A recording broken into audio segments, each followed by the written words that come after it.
The night shift at the emergency ward was a pressure cooker of sterile air and distant sirens. A team of elite Navy SEALs burst through the doors, carrying their brother after a training exercise went horribly wrong. The room was chaotic. Orders were being barked, and the adrenaline was blinding. In the back of the room, a quiet nurse named Elena Ward moved in to assist. One of the SEALs looked at her simple scrubs and snapped, "Call a real medic." Elena didn't argue. She simply pulled on her gloves, and as her sleeve slipped, a hidden tattoo was revealed. Suddenly, the room froze. The master arrived. Truth made manifest. Elena Ward was 32 years old, and in the high-stakes, adrenaline-soaked world of the emergency room, she was essentially a ghost. She had been at Metropolitan General for only 3 months, always working the graveyard shifts where the air was heavy with the smell of industrial cleaner and the unspoken weight of broken stories. The fluorescent lights hummed with a low-frequency buzz that most people ignored. But to Elena, it was the rhythm of a system under strain. She was a creature of total awareness, trained to detect the smallest anomalies in her environment before they turned into catastrophes. To her colleagues, Elena was just a reliable regular, a quiet woman in navy blue scrubs who finished her charts with obsessive precision and never joined the loud, ego-driven banter in the break room. They saw her as competent, yes, but effectively invisible. A background character in a theater dominated by medical rock stars, Metropolitan General was a factory of miracles, but it was also a place where the hierarchy was carved in granite. The senior residents were the princes, the attendings were the kings, and the nurses were often treated as the infantry who simply followed orders. Elena played her part perfectly. She was the ghost in the machine, moving through the hallways with a grace that suggested she was measuring the atmospheric pressure of the room rather than just walking through it. She didn't seek the spotlight. She didn't care about titles. She only cared about the rhythm of the life on the table. She had spent years in places where titles were stripped away by the sound of gunfire in the heat of the desert, and that experience had left her with a calm that most people mistook for a lack of ambition. The night took a sharp, violent turn when the heavy, reinforced double doors of the ambulance bay swung open with a thud that echoed through the entire ward. A group of men in full tactical gear, vests, comms, and soot-stained multicam, marched in, their boots sounding like a rhythmic thunder on the polished linoleum. They were Navy SEALs, the elite of the elite, and they were carrying a teammate who was pale, shivering, and losing his grip on reality. The air in the room instantly thickened with the scent of ozone, sweat, and the cold, metallic tang of fear. The leader of the group was a massive man named Jax. His arms were covered in tattoos and the scars of a decade spent in the dirt, but his face was currently a mask of raw, unfiltered desperation. "We need a doctor, now!" Jax roared, his voice vibrating with a frequency that made the nearby heart monitors flicker. "He took a hit during the extraction drill. He's fading. Get someone in here who knows what tactical trauma looks like. Don't just stand there staring." Elena stood at the foot of the bed, watching the patient's chest rise and fall with an uneven, shallow rhythm. She wasn't looking at the numbers on the monitor. She was looking at the man. She noticed a subtle, rhythmic twitch in his carotid artery that didn't match his heart rate on the screen. It was a sign of a deep, concealed pressure trauma, a whisper of a brewing disaster that the standard hospital protocols often missed in the initial rush of the golden hour. She stepped forward, reaching for the oxygen regulator to adjust the flow for a more stabilized intake, her hands moving with a mechanical precision. She could feel the heat radiating off the soldiers, a wall of physical intensity that would have intimidated anyone else. But the soldiers didn't see a specialist. They saw a distraction in blue scrubs. A young operator named Miller stepped between Elena and the gurney, his posture aggressive and dismissive. He looked at her simple badge, then back at her calm eyes, and a sneer formed on his lips. "Stay back, lady. She's not needed here. We need a real medic, someone who has actually seen a gunshot wound before. Go call your boss and get us some real help before he stops breathing." The room went stone cold. The other nurses looked down, uncomfortable but unwilling to challenge the SEAL's vocal authority. Elena didn't flinch. She didn't argue, and she certainly didn't try to defend her ego. She simply pulled her hands back and continued her preparations. She knew that in a world of warriors, volume was often mistaken for authority, and silence was often mistaken for a lack of knowledge. She lived in that silence, waiting for the moment when the noise would finally fail. And she knew that moment was coming in exactly 60 seconds. The silence was her weapon. If you think people are often judged by assumptions, comment, that is unfair. The medical team moved with a frantic energy that would have looked impressive on a TV drama. But to Elena, it looked like a train wreck in slow motion. They were doing everything by the book, following the standard algorithms taught in every residency program. But they were reading the wrong chapter for a man who had been subjected to the specific atmospheric pressures of a blast zone simulation. The system was functioning, but the context was missing. And in trauma, context is the difference between survival and a statistics report. The resident on duty, a talented but high-strung young doctor named Sterling, was focused entirely on the patient's low blood pressure. "Give me another liter of saline, wide open," Sterling barked, his voice rising an octave in a mask of panic. "Why isn't he stabilizing? Come on, breathe for me. Why is his saturation dropping? I need a chest x-ray now." The SEALs stood like a wall around the bed, their presence a physical barrier to anyone they didn't deem worthy of being there. They were looking for blood, for obvious wounds, for something they could understand from their own training manuals. But the danger was invisible. It was a biological process, not just a physical injury. They trusted the system, but they didn't realize the system was currently blind to the ghost in the chest cavity. Miller was leaning over his teammate, whispering words of encouragement that were being drowned out by the scream of the cardiac alarm. Elena watched from the perimeter, her mind running through a high-speed simulation of the patient's internal anatomy. She saw the pattern of the fade. She saw the way the patient's left hand was clutching the mattress, not in pain, but in a rhythmic, involuntary contraction. She saw the slight gray tint beginning to creep into the skin behind his ears, a phenomenon known in high-stakes field medicine as silent cyanosis. It wasn't just a lack of oxygen, it was a physical blockage of the return flow to the heart. She knew the physics of a blast injury better than anyone in the room. She knew that what looked like a heart problem was actually a thoracic pressure imbalance, a tension pneumothorax that was slowly crushing the vena cava. The SEALs were relying on their experience in the mud, but they weren't seeing the biological clock ticking inside their brother's chest.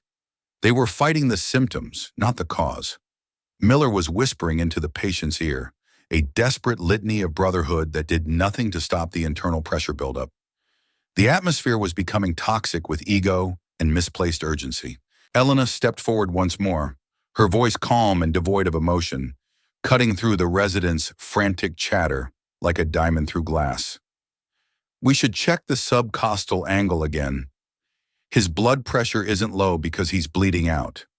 It's low because his heart has no room to expand. He's entering a tension feedback loop.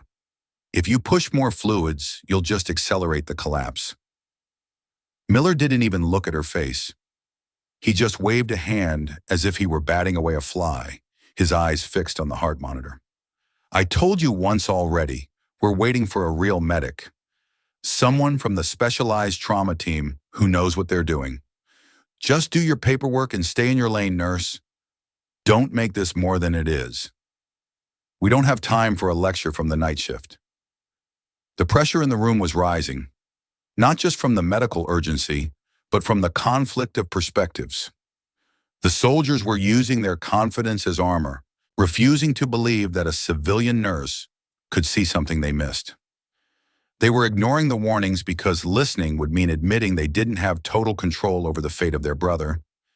They were looking for a hero with a title, ignoring the master with the truth. Elena didn't push harder. She knew that in a room full of warriors, a shout would only be met with a louder shout. She simply returned to her observation, her mind running through the anatomical layers of the injury. She was waiting for the moment of shift, the second when the body can no longer compensate for the damage and the symptoms become undeniable. She was the only one who saw the cliff coming, and she was the only one who knew how to fly in the dark. She reached into the supply cart and quietly prepped a 14-gauge needle. If you realize experience shapes how we see problems, comment, "I was wrong." The shift happened at 2:14 a.m. The patient's breathing suddenly hitched, a sharp, wet sound that cut through the chatter of the room like a gunshot in a library. His eyes rolled back for a fraction of a second, and the heart monitor began a high-pitched, discordant scream as his rate spiked and then plummeted into a terrifying flatline. The room exploded into a fresh wave of panic. Sterling was shouting for the crash cart, his movements becoming increasingly desperate. The junior resident froze, his hands hovering over the keyboard, paralyzed by the sudden shift he didn't expect. The SEALs scrambled, their movements frantic and uncoordinated as they tried to find a physical enemy to fight in the sterile air. "He's coding! Do something!" Miller shrieked, his voice cracking with the raw terror of losing a brother. "What's happening? Fix him! Do something!" Jax roared, his massive hand gripping the gurney rail so hard the metal groaned and buckled under the pressure. This was the moment. Elena didn't wait for permission. She didn't ask, "What's wrong?"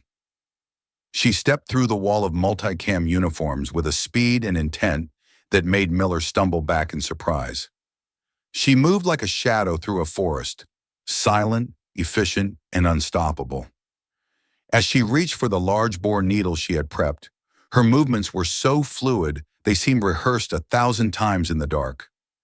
As she stretched her arm forward to stabilize the patient's chest, her sleeve caught on the edge of a heart monitor and slid upward nearly 4 inches. Revealed on the inside of her forearm was a tattoo. It wasn't a decorative piece of art. It was a series of geometric symbols and a specific set of coordinates, topped with a small, faded raven insignia, the mark of the Special Operations Combat Medic Instructors at Fort Bragg. It was the mark of a master medic, someone who had trained the very men who were now standing in this room. It was the mark of the Shadow Divisions, the units that officially don't exist. Miller saw it first. His breath caught in his throat, and the air seemed to leave his lungs. He recognized that symbol. He had a smaller version of it burned into his own memory from his grueling training days in the mud and the blood. He looked at the tattoo, then up at Elena's eyes, and his entire demeanor shattered. The tired nurse was gone. In her place was the legend he had only heard about in hushed whispers over campfire rations. "Wait," Miller whispered, his voice trembling and full of a sudden, hollow realization. You were with the Shadow Divisions? The Red Sector?" Elena didn't look at him. She didn't even acknowledge the question. She was too busy saving a life. She placed the tip of the needle against the patient's skin, finding the second intercostal space with a touch that was as light as a feather. Jax held his shoulders. "Miller, grab the suction and prep the dressing. Now! That's an order." The sheer command in her voice was absolute. It was the voice of someone who had led men through hell and back without blinking an eye. The SEALs didn't hesitate. They didn't question her. They fell into a synchronized rescue unit under her direction, their tactical instincts overriding their confusion. They weren't warriors anymore. They were her assistants. "You served?" Miller asked, his arrogance completely replaced by a profound, terrifying respect that made his hand steady. "Yes," Elena replied, her voice as sharp as a scalpel and as cold as the sterile air. 13 years, 3 tours in the Red Sector. Now shut up and hold the line, operator. We have a pulse to find." Miller turned to the rest of the team, his face pale with realization. "Let her work. Back off and let her work. She's trained. She's a combat master. She's the one we were looking for all along." The atmosphere in the room didn't just change, it inverted.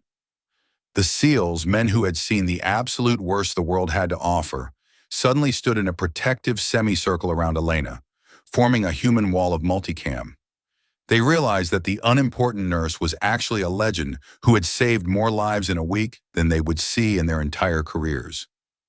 Elena drove the needle into the second intercostal space with mechanical precision, a sharp, audible hiss of trapped air, like a tire blowing out on a highway, whistled out of the patient's chest. It was the sound of a life returning. On the monitor, the flat line began to spike instantly. 10, 20, 60, 80. The heart finally had room to beat. The situation was stable. The patient was coming back from the abyss. Jack stood by the door, his arms folded, watching Elena work with a look of reverence that bordered on worship. He had seen her save entire platoons in his training videos back at the base. Seeing her save one of his best men in a fully equipped ER was like watching a master pianist play a simple scale. The invisible nurse was gone, and the master was standing in the light. She didn't need to shout to be the loudest person in the room. Her tattoo and her hands had said everything her voice never had to. The truth was written in ink and blood. If you believe real recognition comes from shared understanding, comment, "I am indebted."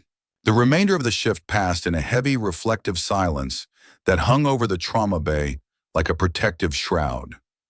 The surgery to permanently repair the thoracic leak was successful, and the patient was moved to the ICU with strong vitals and a clear airway. The story of the raven in scrubs spread through the hospital with the speed of a lightning strike in a dry forest.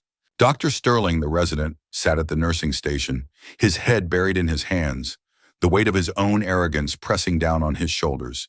He felt small, not because Elena had punished him with words, but because she hadn't. Her silence was the sharpest reprimand he had ever received in his professional life. He realized that he had been looking at the badge and the gender, but she had been looking at the man and the mission. He had almost lost a hero because he was too busy trying to be one for the cameras of his own mind. The SEALs remained in the hallway. Their posture changed permanently. They were no longer the loud, arrogant predators who owned every room they walked into. They were quiet, watchful, and deeply humbled. They stood at the window of the ICU, watching their brother breathe, and then they turned their eyes toward the nursing station, searching for the ghost who had stayed. The hospital at 4 a.m. is a strange, liminal space where the line between life and death feels remarkably thin. Elena stood in the break room, the cold tea in her hand doing little to combat the leaden weight in her bones. She wasn't replaying her success. She was already analyzing the next transition. To her, the tattoo moment was just a necessary adjustment in a failing system. A correction in the flow of time. Miller was the last to leave the trauma wing that morning as the sun began to peek over the city skyline, painting the hospital windows in shades of gold and orange. He stood by the nursing station, his hands tucked into his tactical belt, looking for the woman he had mocked only hours ago. He found her in the break room, finally letting the full weight of her exhaustion take hold of her frame. She was drinking a cup of lukewarm tea, her eyes fixed on the empty chair across from her. He walked over, his heavy boots sounding loud and clumsy compared to her silent grace. "Hey," Miller said, his voice much softer, much more human than it had been at 2 a.m. I wanted to come over and apologize for what I said, and for the way I acted. I had no idea who you actually were, or what you've done for our community in the red sector." Elena looked up, her green eyes piercing through his defense like a scalpel through silk. "It shouldn't matter who I am, Miller. It should only matter what the patient needs. You didn't know because you didn't look. You only saw the uniform and the silence. Next time, look at the eyes. The eyes never lie about experience." Miller winced at the cold truth of her words. He realized that her confidence wasn't a lack of interest in the room. It was a profound, terrifying competence built through trials he could never imagine. He felt like a trainee standing before a general. "She knew what she was doing," Jax added, walking into the room and placing a heavy, grounding hand on Miller's shoulder. He looked at Elena and did something that made every doctor in the hallway stop in their tracks. He stood at full attention, clicked his heels, and gave her a sharp, formal military salute. "Thank you, Sergeant Major Ward. My brother is alive because you were the only one in this room who didn't blink when the world went dark." Elena didn't return the salute. She was a civilian GO, and those days were in her past, but she acknowledged it with a dignity that settled the matter forever. She picked up her bag and walked out of the hospital entrance, the cool morning air ruffling her loose hair. She was still just a woman in navy blue scrubs heading home. But inside the walls of Metropolitan Central, she was the Raven, the master of the flow. She had turned the fight around without firing a single shot or wearing a single medal. And for Elena Ward, that was more than enough. She was just a nurse. And to her, that was the highest rank of all. The rank of the one who stays. If you believe respect often follows understanding, comment, "I will live kindly." The story of Elena Ward is a vital, enduring reminder that true greatness is often found in the people we choose not to notice. We live in a world that is obsessed with stars, the ones who take up the most space, the ones who shout the loudest into microphones, and the ones who crave the bright spotlight for their own ego. We assume that because someone is quiet, they have nothing to say, and because someone is in the background, they have nothing to offer the front lines. We judge people by the labels on their clothes and the volume of their voice, forgetting that true mastery often speaks in whispers, and that the most dangerous person in the room is usually the one watching the monitors. Real medic isn't a title you put on a business card or a LinkedIn profile. It's a level of awareness that allows you to see the shadow pattern in the middle of a storm. It's the rare ability to keep your pulse steady and your mind clear when everyone else's is racing at 100 beats per minute. It is the refusal to let the noise of the world distract from the objective of the mission. Elena understood that leadership is a service, not a status symbol. It is the quiet power of being the fixed point in a world that is spinning out of control. Elena didn't need to win an argument with Miller to prove her worth. She didn't need to shout over the SEALs to be recognized as a leader. She simply waited for the moment when the truth became undeniable. And then she acted with the surgical precision of a master. She proved that the most powerful thing in a room is the truth, delivered with calm, unwavering certainty. The tattoo on her arm was just a signpost for those who knew how to read the map. But her actions were the real proof of her rank. She proved that leadership is not about having the podium. It's about having the answer when no one else does. She was the code whisperer. We should all strive to be a little more like Elena Ward, to be the silent professional in our own lives, to build our skills in the dark when no one is watching, to observe far more than we talk, and to be ready to act with absolute surgical precision when the world finally demands it. You don't need a microphone to be heard by the people who truly matter.